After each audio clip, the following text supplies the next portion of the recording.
Welcome to this edition of Market Mantra, in which we give you a complete update on the economic, business and stock market news of the day. I'm Arjun Chaudhary and with me my co-anchor in Hindi, Sonu Sood. धन्यवाद अर्जुन। नमस्कार श्रोताओं, market मंत्र में आपका स्वागत है।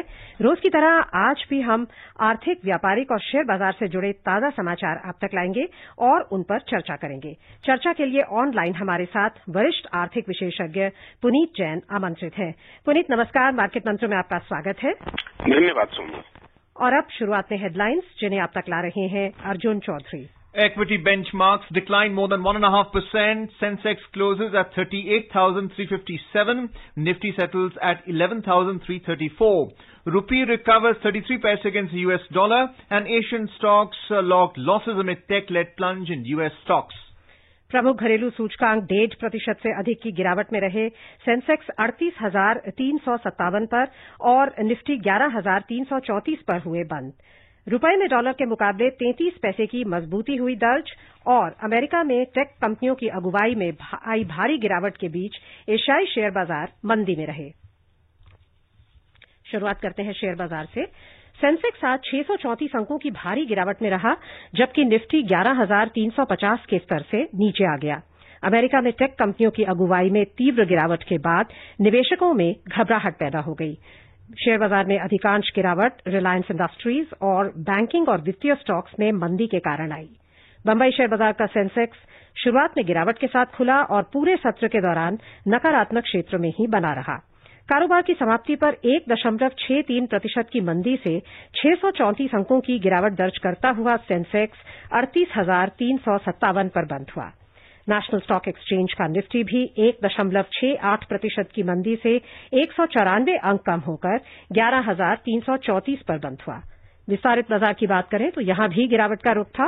BSE mid cap सूचकांक 1.74% के नुकसान में था और स्मॉल कैप सूचकांक 1.07% की गिरावट पर था।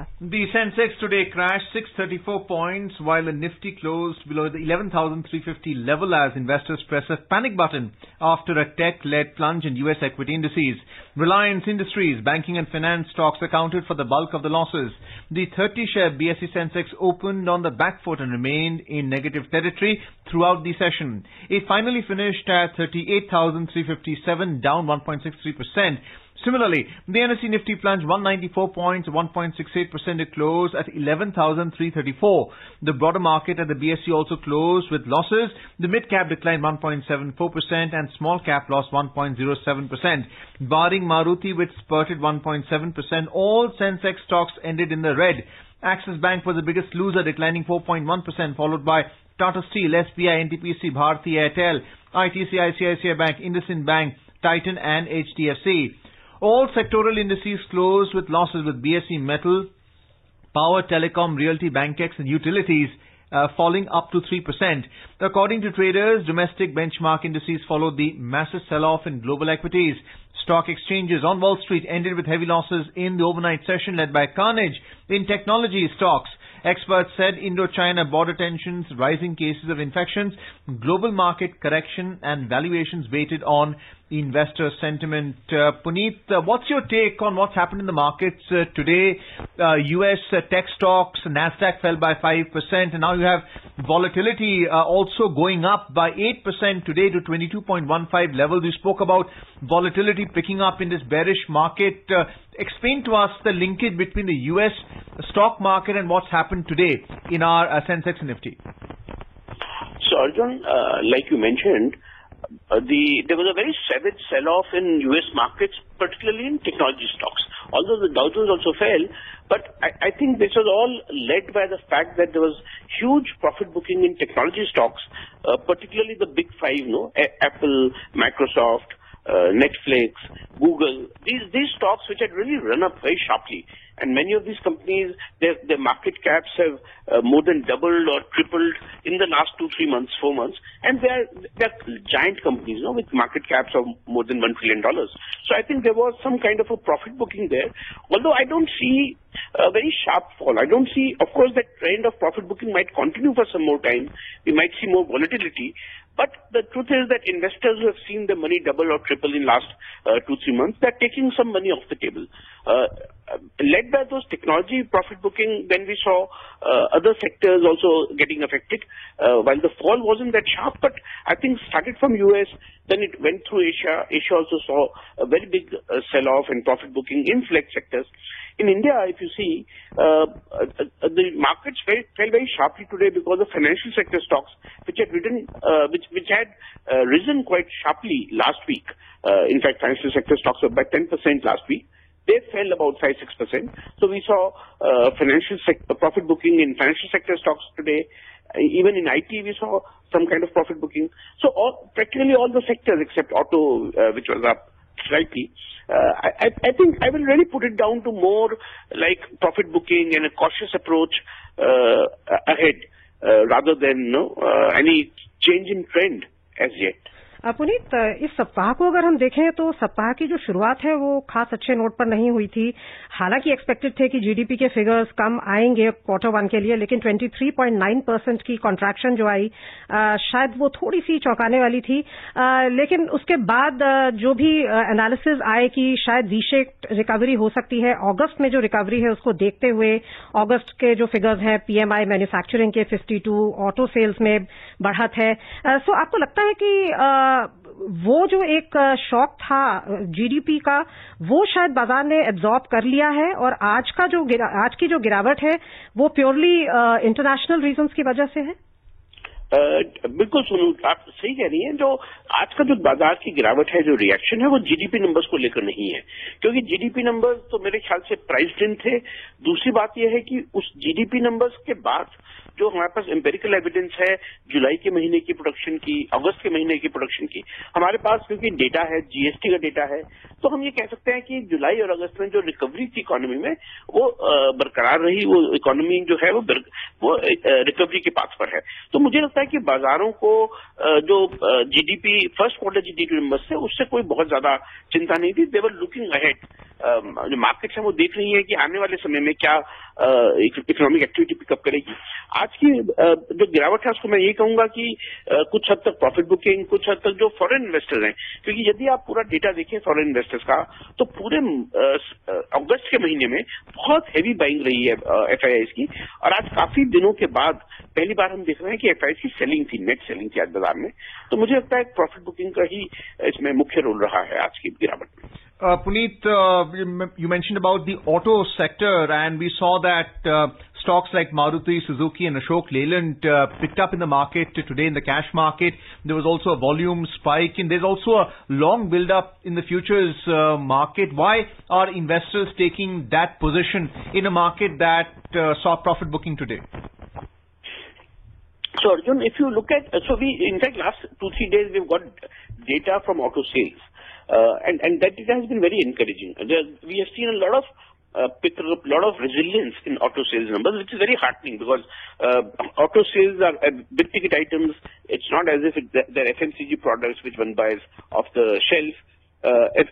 If consumers are buying automobiles, then it means that they're in the mood to spend a little bit more. Then the consumer sentiment is robust. I think that is what the message was. Of course, we know that automobile industry is central to any economy. So there are few activities in an economy like construction, like automobile sales, steel, cement. So we know these industries are core to an economic activity. And if auto is doing well, it is likely that the markets will do better, or the economy will do better. I think automobile sales, therefore, have sent a good message, and market has been quite positive about it. Puneet, आपने banking और finance stocks की बात करी थी कि banking में आपको लगता है कि प्रॉफिट बुकिंग हुई है। एक और जो मुद्दा अभी चल रहा है, लोन मोरेटोरियम जो खत्म हुआ है, 6 महीने का जो पीरियड था वो खत्म हुआ है, उसको लेकर काफी सारी चर्चाएं हैं। एक तो जो लोन रीस्ट्रक्चरिंग के प्लान्स देने हैं बैंक्स को 15 सितंबर तक, सरकार ने बैंक से बोला है कि वो जो बोरोअर्स हैं उनको कोई कष्ट ना आने दें, उनको उनको जहां तक हो सके उनके साथ कोऑपरेट करें, और कामत कमेटी के जो होंगे सजेशंस, उसके अकॉर्डिंगली बैंक्स अपना जो रीस्ट्रक्चरिंग प्लान है उसको बनाएंगे। क्या लगता है आपको अभी क्या इस पूरी सिचुएशन में बोरोअर्स के लिए क्या चैलेंजेस हैं, चाहे वो कॉर्पोरेट बोरोअर्स हों या इंडिविजुअल्स, या और दूसरी तरफ बैंक्स के लिए क्या चैलेंजेस हैं, और आपको क्या लगता है कि fair solution as an expert आपको क्या लगता है दोनों के लिए क्या होगा? देखिए, अभी जो ये बोरोइंग और मोरेटोरियम के पीरियड का जो मैटर है, ये काफी कॉम्प्लिकेटेड है, क्योंकि इस पर सुप्रीम कोर्ट भी कुछ हियरिंग कर रहा है, उनके कुछ इंटरिम ऑर्डर्स आए हैं।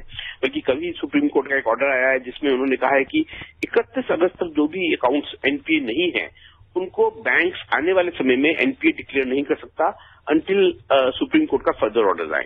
तो एक बिल्कुल एक अलग ही एक चैलेंज है, एक रेगुलेटरी, एक बहुत ही एक कमर्शियल एक्टिविटी में कोर्ट का दखलंदाजी भी जो है वो भी एक नया चैलेंजेस पोज करती है। मुझे ये लगता है कि देखिए, मोरेटोरियम का पीरियड तो 31 अगस्त को खत्म हो गया, लेकिन बैंक्स के पास ये अब हक है कि वो लोन्स को रीस्ट्रक्चर कर सके। उसके अंदर 2 साल तक वो टेन्योर बढ़ा सकते हैं लोन का, या इस पीरियड, मोरेटोरियम पीरियड का जो इंटरेस्ट है और जो उसकी लोन ईएमआईज हैं उसको वो एक्सटेंड कर सकते हैं 2 साल के लिए। तो बैंक्स के पास काफी ऑप्शन हैं, और मुझे पूरी उम्मीद है कि आने वाले 2-3 महीने में हम देखेंगे कि banks will come out with a very consistent policy, जिससे कि बोरोअर्स को उसकी परेशानी ना हो। क्योंकि बोरोअर्स की परेशानी लिक्विडिटी की होती है। वो एक लॉन्ग टर्म बिजनेस तो जब रिस्टोर होगा और जब कॉन्फिडेंस बढ़ेगा वो अलग बात है, लेकिन इमीडिएट लिक्विडिटी कि अगले महीने की उनको ईएमआई देनी है या लोन का वापसी करनी है या ब्याज देना है, वो एक प्रॉब्लम होती है। मुझे लगता है ये प्रॉब्लम, और बैंक के पास अभी दिसंबर तक का टाइम है, वो आराम से इसकी पॉलिसी ला सकते हैं। इसको मुझे कोई खास इसमें ना एप्रीहेंशन नहीं है, सच बताऊं सोनू। मुझे लगता है कि बैंक को जितना लीवे दिया है आरबीआई ने कि आप रिस्ट्रक्चर कर सकते हैं, तो उसके चलते मुझे नहीं लगता कि बोरोअर्स को कोई खास परेशानी होगी, at least on account of loan restructuring. In fact RBI ने प्रायोरिटी सेक्टर लेंडिंग को लेकर भी आज कुछ समीक्षा की है, उसके बारे में भी हम आपकी टिप्पणी चाहेंगे। खबर यह है कि भारतीय रिजर्व बैंक ने सभी पक्षों के साथ बृहद विचार विमर्श के बाद प्राथमिकता वाले क्षेत्र पीएसएल यानी प्रायोरिटी सेक्टर लेंडिंग को ऋण दिए जाने के दिशा निर्देशों की विस्तृत समीक्षा की है। इसका उद्देश्य इसे राष्ट्रीय प्राथमिकताओं के अनुकूल करना और समग्र विकास पर अधिक ध्यान देना है। संशोधित पीएसएल दिशा निर्देशों से उन क्षेत्रों को ऋण उपलब्ध किए जा सकेंगे जिन्हें अभी तक ये सुविधा उपलब्ध नहीं है। इससे लघु और सीमांत किसानों तथा कमजोर वर्गों को भी ऋण की सुविधा मिलेगी। नवीकरणीय ऊर्जा और बुनियादी स्वास्थ्य क्षेत्र को भी ऋण उपलब्ध होंगे। 50 करोड़ रुपए तक की पूंजी वाले स्टार्टअप्स को बैंक वित्त उपलब्ध करा सकेगा। ये कितना इंपॉर्टेंट है पूरे समग्र विकास के लिए प्रायोरिटी सेक्टर लेंडिंग, और जो ये बल दिया गया है कि उन कैटेगरीज को दी जाए ये सुविधा जिन्हें अभी तक इस सुविधा का बेनिफिट नहीं मिल रहा था प्रायोरिटी सेक्टर लेंडिंग का, ये कितना इंपॉर्टेंट है? देखिए, ये जो एक वैसे तो प्रायोरिटी सेक्टर लेंडिंग बैंक्स की एक परफॉर्मेंस एरिया रहा है 1972 से 72 के बाद से बैंक्स को कहा गया कि आप प्रायोरिटी सेक्टर लेंडिंग कीजिए। जो आज की जो एक पॉलिसी, नया पॉलिसी रिजर्व बैंक लाई है, उसमें उन्होंने जो वेटेजेस हैं, मान लीजिए जो बिल्कुल पिछड़ी हुई डिस्ट्रिक्ट हैं, उस डिस्ट्रिक्ट में आप लेंडिंग करते हैं तो उसका जो वेटेज है वो 125% कर दिया। यानी 100 रुपये आपने लोन दिया है तो वहां पर उसका वो जो गिनती होगी वो 125% बनी जाएगी अंडर पीएसएल जो प्राइवेट सेक्टर लेंडिंग की जो टारगेट है। और जो जिस डिस्ट्रिक्ट में ऑलरेडी काफी पैसा दिया हुआ है, लेंडिंग बहुत करी है आपने, वहां पर जो है वेटेज उसको 90% कर दिया उन्होंने। बेसिकली एक एफर्ट है कि डायरेक्शनल कि जो आप लोन्स दे रहे हैं वो उन क्षेत्रों में दे जहां पर ऑलरेडी लोन्स की कमी है, जहां ऑलरेडी अच्छी खुशहाली है या इनकम ज्यादा है, वहां पर loans priority sector loan lending का थोड़ा सा वहां पर कम हो, वहां जोर कम हो। मुझे लगता है एक अच्छा कदम है, एक अच्छी पॉलिसी है आने वाले समय के लिए। Puneet, what are the interest subventions available for the priority sector lending? How is the interest rate different under this scheme as opposed to the other schemes available with the banks to businesses, including startups? So government comes up with, particularly the RBI comes up with certain targets for each public sector bank for priority sector lending. So they will say that you have to lend X, if you're lending 100 rupees, X amount of money must be lent to priority sector, which includes agriculture, small farmers. Now they've included startups in that. Banks have to meet these targets. If they don't meet these targets, then they actually there's a penalty which they have to pay, or they have to put that amount of money in some RBI scheme. So government has targeted schemes for each of these sectors, and where the interest subvention is from 2% to 4% in many cases, for small scale industries, for agricultural, for farmer. So, government has many schemes, not just one scheme, but on an average, you can say that these schemes have an interest subvention or an interest subsidy of 2 to 4% to make it affordable for these sectors of the economy. Well, Puneet, we are now reading the story on exports by Commerce Minister Piyush Goyal. Do stay with us online. Commerce Minister Piyush Goyal has said that India's exports as well as imports are showing positive trends. He said the exports are approaching the last year's levels after making a sharp dip in April this year due to a pandemic. The minister was interacting with office bearers of various export promotional councils, EPCs. They discussed on the issues concerning the country's global trade, ground level situation and problems being faced by exporters. Mr. Goyal said, regarding imports, the positive thing is that the capital goods imports have not declined and the reduction in imports has been seen mainly in crude, gold and fertilizers. He said trade deficit is reducing drastically. Mr. Goyal said India's share in the global trade is improving due to a resilient supply chains and perseverance and hard work of our exporters. The minister also said that the government is trying to generate more reliable and better trade data so that nation can do better planning and frame policies accordingly. Puneet, now what is this news telling you about the financial sector extending bank guarantees to importers, exporters, and the import of capital goods remaining constant? How good is our import-export environment looking right now based on what the Honourable Minister said? So, Arjun, if you look at the trade data, basically imports and exports, it is very important. So there is this gross data that we have, and then you have this breakup, which sectors we're exporting, which sectors we're importing. For example, our exports have done, I would say, very well. Steel exports have picked up extremely well. In fact, India has been exporting steel very, very significantly during the pandemic, and we have to some extent increased our market share. Although market share is very small right now, but that has gone up. So Indian exports of steels have done very well. Even other exports have picked up quite well, and I think we are almost near pre-COVID levels in terms of exports. As far as imports are concerned, we have seen some declines, but that is not a area of concern because those declines are mostly in electronics.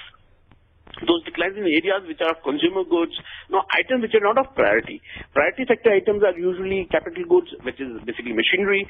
So if you are importing less machinery, then you become concerned that future production may be affected. So I think the kind of mix that we are changing, we are reducing consumer goods, we are reducing imports of non-essential items, and we are maintaining our exports. I think it's a very welcome thing. But I must point out that changing trade balance or trade width is a very slow process.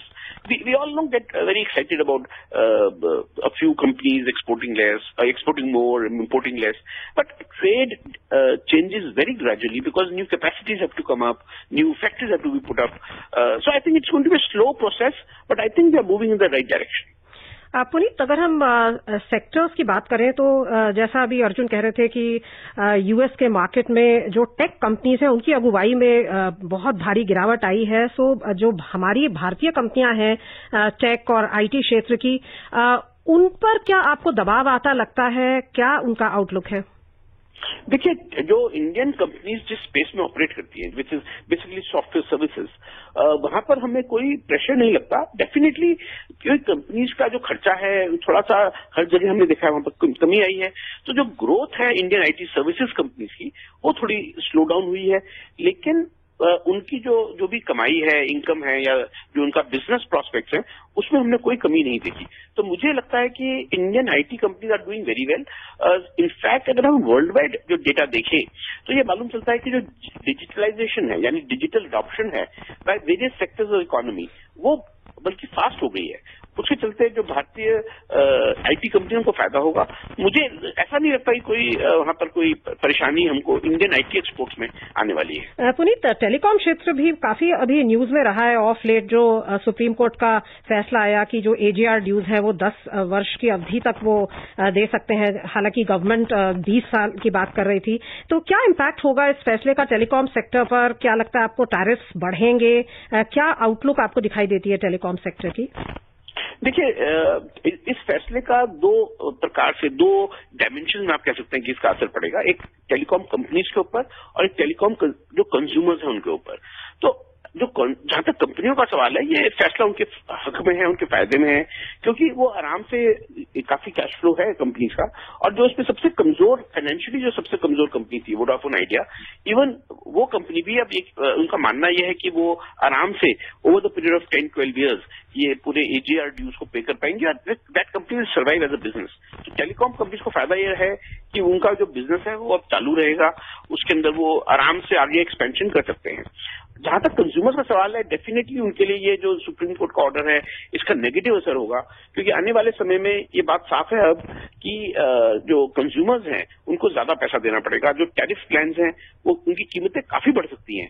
मेरा तो मानना यह है कि ये करीब करीब हम देखेंगे आने वाले 1 या 2 वर्षों में, शायद जो टेलीकॉम प्राइसेज हैं या हमारे बिल हैं ये शायद डबल हो जाए अगले आने वाले 1 या 2 वर्षों में, बिकॉज रिजर्व जो भी ड्यूज उनके ऊपर इम्पोज किए जाएंगे कंपनीज के ऊपर, अल्टीमेटली कंज्यूमर्स को पे करने पड़ेंगे वो। Puneet, looking at a balance of payments in the trade data, there has been a reduction in imports when it comes to crude and gold. Do you think the rise in gold prices has been a factor to give us a more favorable balance of trade when you look at trade data?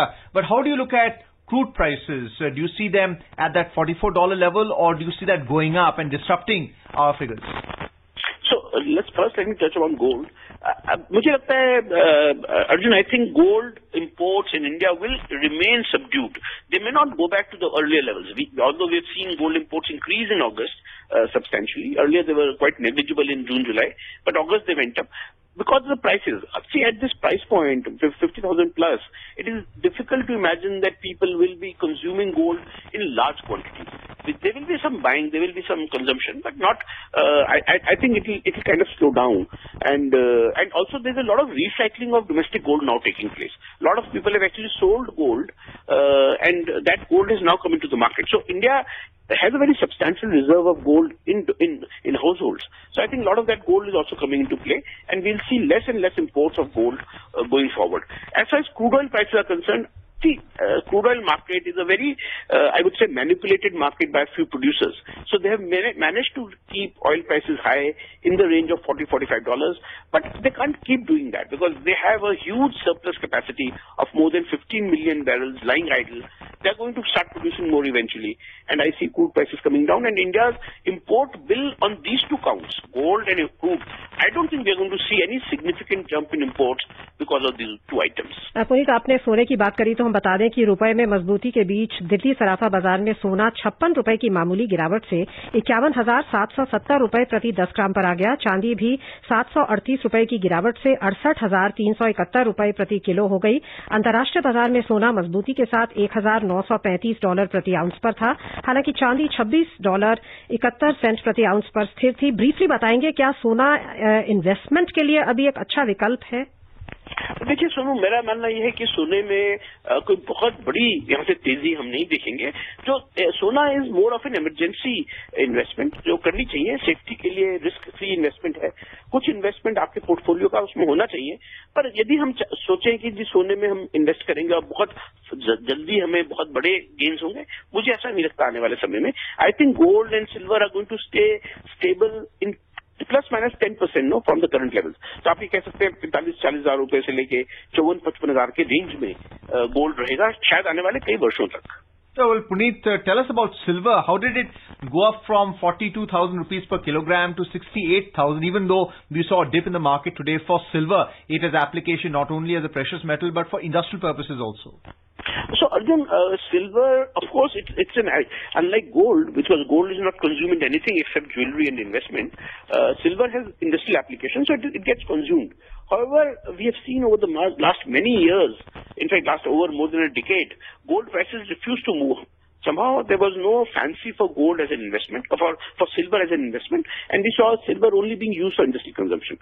I think in the last 3-4 months, we suddenly saw silver catch up that part of that rally, because gold kept going up during this period, but silver was never moving up. And suddenly we saw that investment appetite coming in, and we saw investors coming in, and silver moved up. However, I don't still expect gold or silver to do any major climbing unless there is there's an international event. If there is some huge international event, some crisis, then of course gold and silver will be preferred investment destinations. But given the current situation in the world economy and the world affairs, I don't see gold and silver as a preferred investment instrument.